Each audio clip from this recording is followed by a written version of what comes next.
জমে উঠেছে গরিব ঘরের রাজপুত্র নাটকের ২৮ নং এপিসোডটি।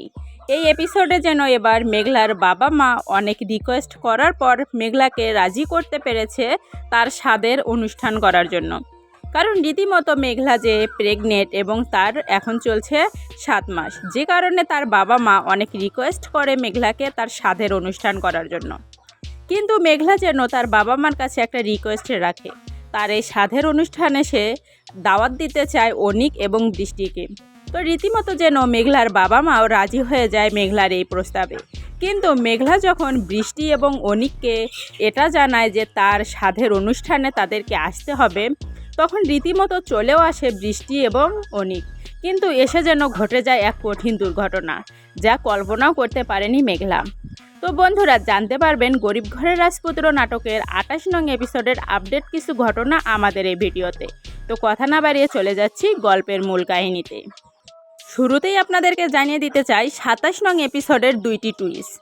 এই ২৭ নং এপিসোডে ২৬-এর কথা মতো যখন অনিক চলে আসে এবং এসে সামনাসামনি দেখা পড়ে মেঘলা এবং অনিকের, তখন যেন মেঘলা অনেক রিকোয়েস্ট করে অনিককে তার সমস্ত সম্পত্তি ফিরিয়ে নেওয়ার জন্য।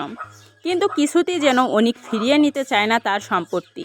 অপরদিকে বৃষ্টি যেন এটা জানতে পারে যে মেঘলার সঙ্গে দেখা করতে চলে গেছে অনিক। রীতিমতো যেন বৃষ্টিও আপসেট হয়ে পড়ে যে তাহলে কি এবার মনোমালিন্য কাটিয়ে আবার এক হতে থাকবে মেঘলা এবং অনিক।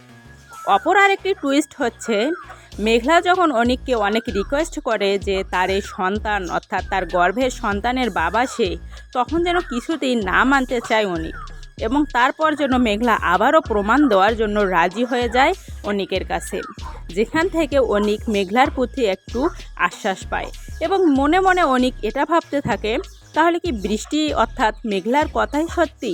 মেঘলার গর্ভের সন্তান কি তাহলে সত্যি আমার পিতৃ পরিচয়? আমার কি সন্তান মেঘলার গর্ভে?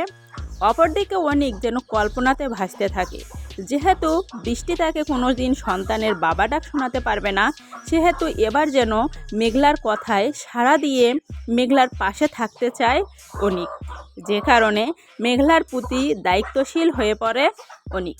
অপরদিকে মেঘলা অনিককে এটা জানিয়ে দেয় যে এখন থেকে শালিমার গ্রুপের সমস্ত কাজ অর্থাৎ প্রজেক্টের দায়িত্ব সে তুলে দেবে অনিকের কাঁধে, এবং কি রাতুল যে কতটা ষড়যন্ত্র করেছিল এবং এই ষড়যন্ত্রমূলক মেঘলা যে তাকে শাস্তি দিতে পেরেছে এ বিষয়েও বিস্তারিত জানিয়ে দেয় মেঘলা অনিককে।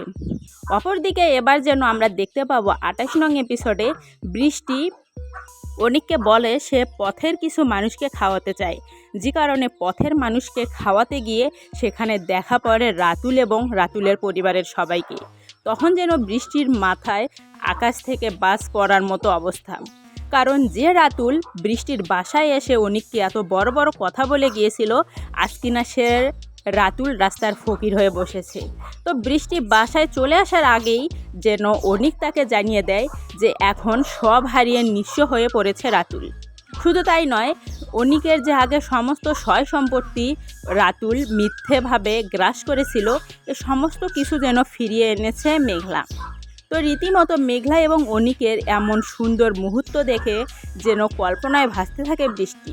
বৃষ্টি মনে মনে এটা ভাবে, তাহলে কি সত্যি আমার সংসার এভাবেই ভেঙে যাবে?